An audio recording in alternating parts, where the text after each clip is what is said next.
Welcome back to part 4 of What If Galen Merrick and Darth Vader Ruled the Galaxy. I'm your host, Demon360, and sorry for the lack of uploads on this series. I was on vacation for 5 days with no Wi-Fi. I had no ability to script or record, but I am back, as I always am, bringing you another part of this What If series. So, again, I know I keep saying each episode's going to be longer, but it isn't.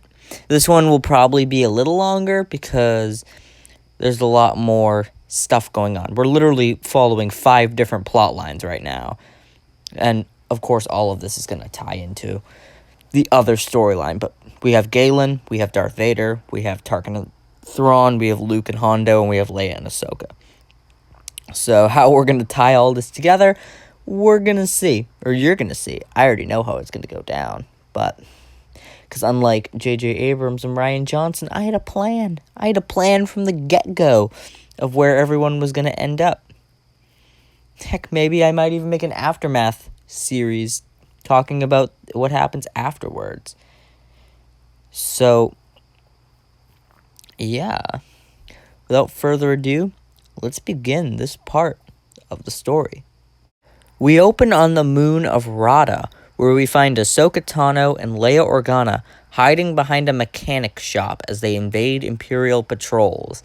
Once they slip past the stormtroopers, the two of them head into the shop before taking a seat and beginning to talk. I must admit, Leia, I've never really trained someone in the Force before. I'm not entirely sure where to begin.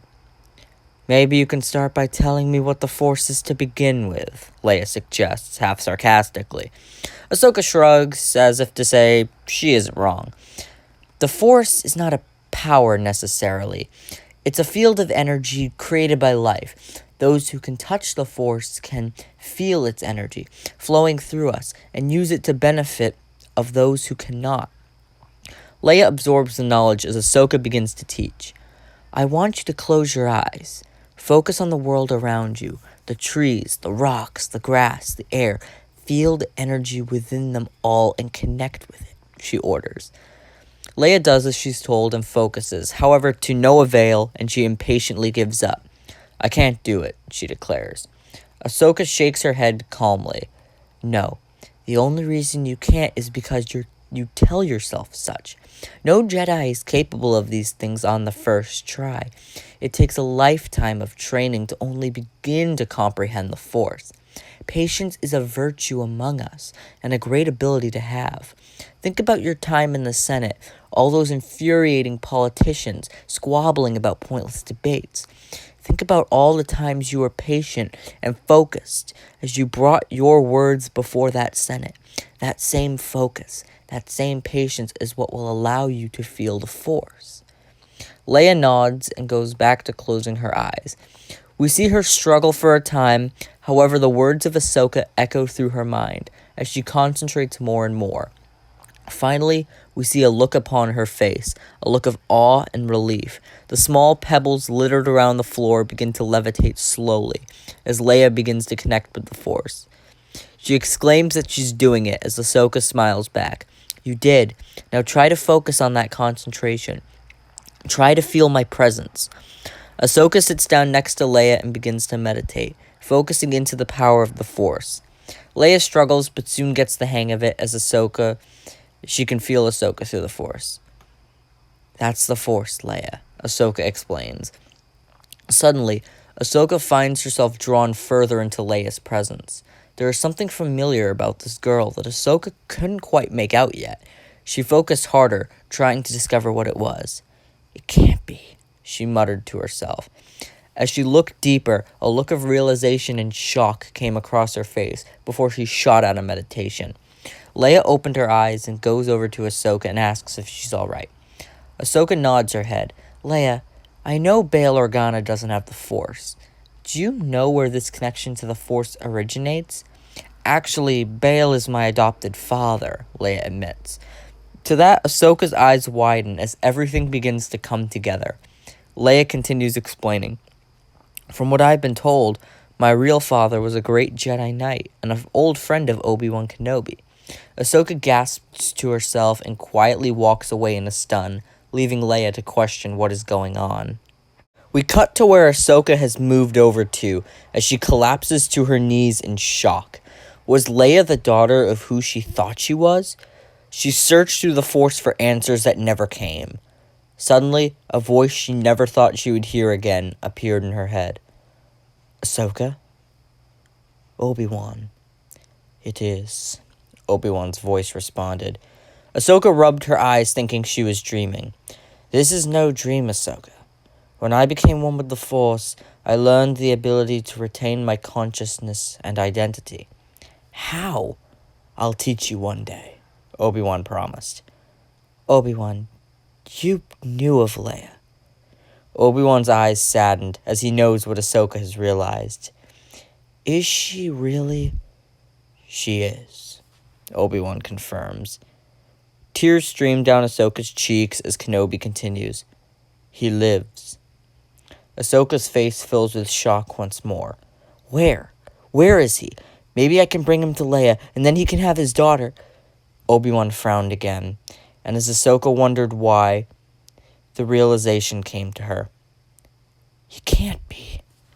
I saw it myself, Ahsoka. Tears continue to streak down Ahsoka's cheeks as Obi-Wan continues. Leia is the last hope for the galaxy.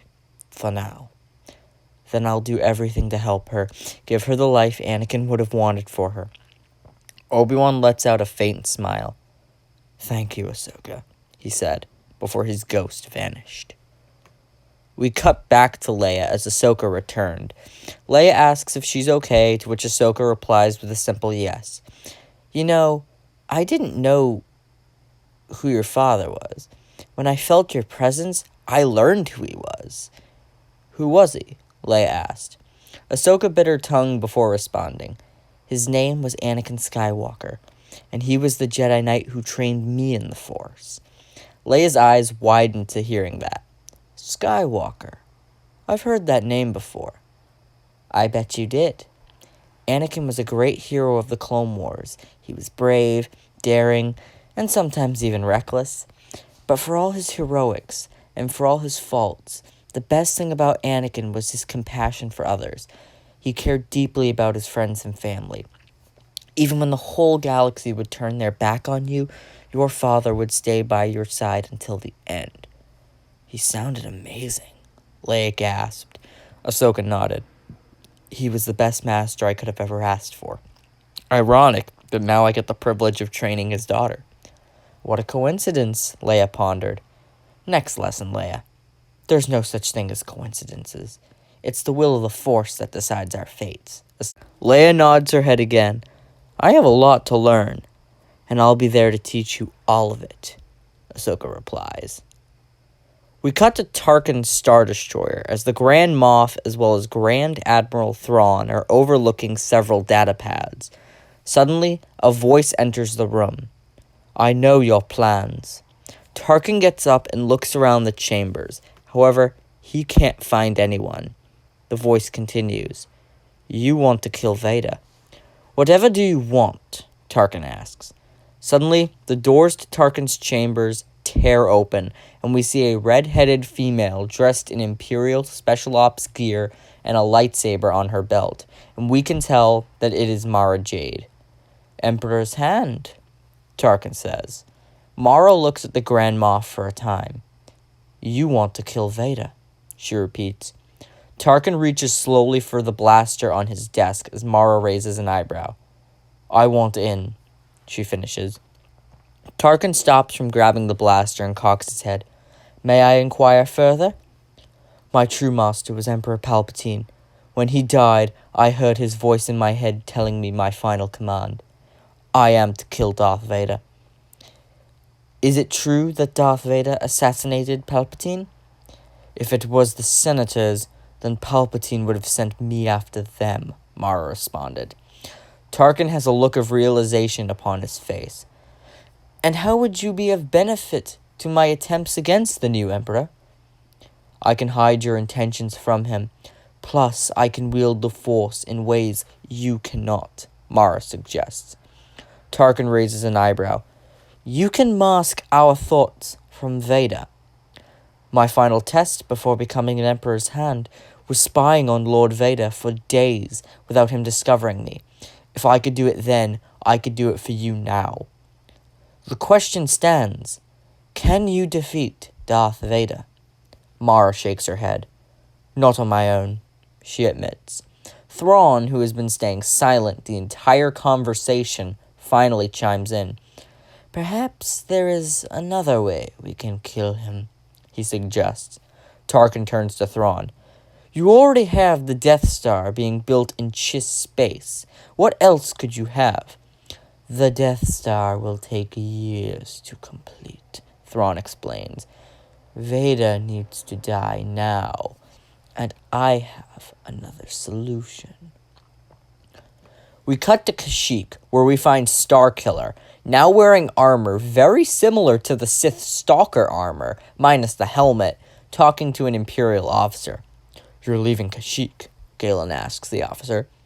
Emperor Vader no longer believes that slaves should be used to do the work the Empire should be capable of itself. Galen nodded as the officer continued. So, what do you want us to do with this world? I will look around, and when I have an idea for a stronghold, I will contact you. After the officer leaves, Galen begins to search around, his eyes closed in deep focus. I can sense your presence. It's faint, but I can feel it. He begins to search through the forests for a long time, before he finally stumbles upon a few small wooden huts, where she sees a young boy who appears to be a hybrid of a Kifar and a human. Galen approaches the young kid, who appears to be in his early teen years. Suddenly, Merrick is shot forward by a bolt of force lightning before he turns to see a Kifar Jedi wielding a green lightsaber, who we know to be Quinlan Vos. Get away from my son, he demands. Galen turns to face the Jedi Master and draws his own crimson-red lightsaber. Although he puts on the mask of a cold and calculating Sith, his mind is racing inside. He is desperate to kill another Jedi, and his focus is unbalanced. Galen charges at Quinlan as the two trade several intense blows with each other, while defending against the other's attacks. Galen's fighting style is far more randomized and uncontrolled than normal, which gives Quinlan a slight edge in the battle. As Galen's rage begins to build, he notices that many of his attacks are being turned against him. His own emotions are being looped back at him. He can feel Quinlan's strength growing, while his own power is diminished. Merrick quickly stumbles back and lets out a bolt of force lightning at Vos, who intercepts the attack with his lightsaber, but it's enough of a distraction for Galen to reach out with a force choke against Quinlan's son, forcing the Jedi Master to halt in his attack. Stay back! Merrick shouts. Suddenly, another green lightsaber swings towards Galen, forcing him to release his grip on the boy.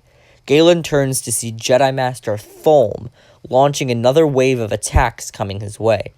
Merrick blocks each of the attacks as Quinlan moves in to assist his master.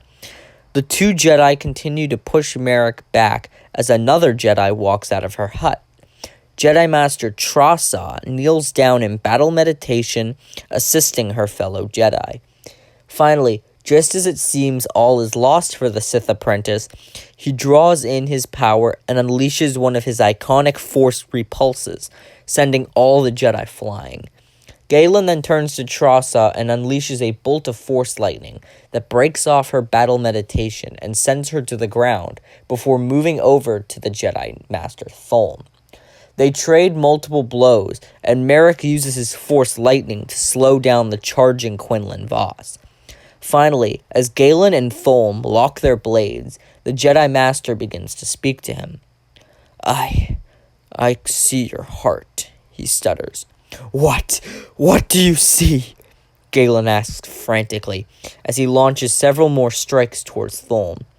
I see you turning against your master. I see you with an army of Jedi behind you. You may be touched with darkness, but I see the light within. Galen finally breaks off his attack and deactivates his lightsaber, as Quinlan Vos holds his own blade to the Sith's throat. Make one more move and I'll kill you. Voss, stand down, Thulm orders. Quinlan tries to argue back, trying to say the Sith will kill them. However, Thulm denies this. He isn't here for blood. He's here for answers. Galen finally broke and collapsed to his knees. It's true. I don't know what's happening to me. Every Jedi I face tells me I will turn against Vader, and every Jedi I face, I feel the pull more and more. I came for Jedi because I needed to find out if it was just insane luck or Sith. This is the Force we're talking about. Luck doesn't exist. Galen nodded. So what do I do? What do you want to do? Thulm asks. I don't know, Galen admitted. Quinlan takes hold of Starkiller's lightsaber and begins to use psychometry upon it, before he looks over to a treehouse way off in the distance. I think you should go there and decide, he says, as he points to the house. Galen is suspicious, but takes his lightsaber back and heads off for the treehouse. We cut to the treehouse as Galen walks inside, and we see various shattered pieces of wall and lightsaber slashes throughout, before we hear another voice. Galen, the voice calls out. Starkiller does not yet understand, since at this point in time, he doesn't know that his name is Galen Merrick. Suddenly, the Force ghost of Kento Merrick appears, and the same conversation between Galen and his father that plays out in the actual Force Unleashed plays out. We cut back to the huts as Quinlan, Thulm, Trassa, and Corto-Voss are recovering from the battle, while Quinlan's wife, Colleen Hennitz, also tends to her son when Galen returns, stunned by everything he's just seen. My name is Galen Merrick, he says, still in a gasp. Thulm places a hand on his shoulder. Now that you've seen him, your destiny is at last in your hands. Galen ponders for a long moment. He is now deciding his future on whether he stands with Vader as his slave or lives in secret freely. I no longer want to serve Vader. The Force leads me away from him more and more, and I just want to be myself for once. Thulm nods in acceptance. So what are you going to do about it? I've been raised to do one thing my whole life. To kill. After all those months of killing Jedi for a false emperor, I think it's time I kill Vader. Is that even possible? Quinlan asks. Galen gives a hopeful shrug. I've learned a lot from the Sith, but now perhaps it's time I learn from some Jedi. The three Jedi all look to each other and seem to agree, although Quinlan is a lot more hesitant. Thulm suddenly picks up on something in Galen's mind. You know where another Jedi lives. Galen nods his head. And how to find him. We cut to Tatooine, where Luke and Hondo are helping the crew load up supplies aboard their ship for their trip to Malachor. Suddenly, Hondo spots several stormtroopers coming their way. Luke notices the same troopers who killed Owen and Beru and begins to shoot at them. A firefight breaks out between Luke, Hondo, and his crew versus the stormtroopers. While Hondo and his men take out the more troopers, their number proves to be far more. Suddenly, the Grand Inquisitor approaches the hangar bay and ignites his lightsaber. You said you were a pilot, boy? Get us out of here! Hondo shouts to Luke, who runs to the cockpit and begins to activate the ship. As the ship begins to fly away, the Grand Inquisitor throws his lightsaber and slashes it across the engine, which briefly halts the ship's escape before it finally pulls out and jumps into hyperspace. After Luke escapes the Inquisitor's grasp, he orders all Star Destroyers to plant a tracker onto the vessel before it escapes. Once the ship enters hyperspace, the Grand Inquisitor activates his holo-communicator and contacts Emperor Vader. My lord, the boy has escaped, but I have a tracker aboard the ship. I will find him and bring him before you. We then cut to Mount Tantus, where Thrawn, Tarkin, and Mara Jade are traveling to a forgotten Imperial storehouse, as both Thrawn and Tarkin wear Yaslamari on their shoulders. They enter the storehouse as a voice calls out to them. What do you want? Your Master Sabaoth, Thrawn asks calmly. Suddenly, an older man comes out from the shadows, who is revealed to be the mad clone, Jeruus Sabaoth. What about me do you want? Emperor Palpatine has been assassinated. We plan on assassinating the killer, Thrawn explains, then ruling the Empire together. We need your help to do it. Sabayoth goes into deep thought before beginning to laugh maniacally for a time. You don't want me. You want my battle meditation. We need you to use it, Mara chimes. You help us kill Darth Vader, and we will allow you to roam the galaxy freely and do as you please. Vader's too powerful to be killed now, Sabayoth points out. If Palpatine is now dead, then there's nothing holding that maniac back. We have the Death Star on our side, a space station capable of destroying planets, and a tool to use against Vader, Tarkin declares. A planet-destroying superweapon. An advantage Vader does not possess. You seem to be the stronger allies. I will help you, Sabayoth announces. At last, Vader's reign ends. And that is where this part ends. Okay, for the record, when I was scripting Thrawn, Tarkin, and Mara going to Mount Tantus, I didn't actually think that they were going to tease it in the Bad Batch. Now, granted, the Bad Batch was an absolute dumpster fire of a show, at least in my opinion, and I don't think this fan fiction is. I mean, that's always up for debate. This could be trash to you. I like to think it's pretty good, though, but you never know. So, yeah, we got a few new players. We've got Mara Jade and Jarua Sabayoth now on the playing field. We've got Quinlan Voss, Thulm, and Trassa, and Galen is going to go find another Jedi, which I think we all know who that is. I mean, if you've played The Force Unleashed, then you know who Galen's going to find. It's pretty simple, to be honest.